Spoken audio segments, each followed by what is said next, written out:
mabinti wa Kiislamu, na lau kama sio labda pengine dola kuzuia au pengine labda familia, wangelitamani kuwa uchi wa mnyama.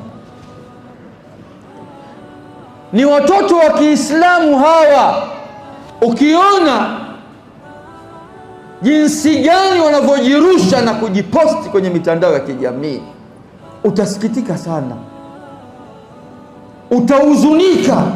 Wamekosa nini hawa? Wamekosa kujitambua utu wao na heshima yao.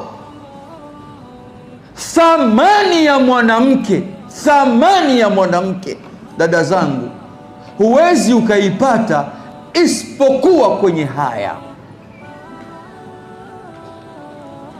Narudia tena, uzuri wa mwanamke, uzuri wa mwanamke haupatikani isipokuwa uzuri wake upo kwenye haya.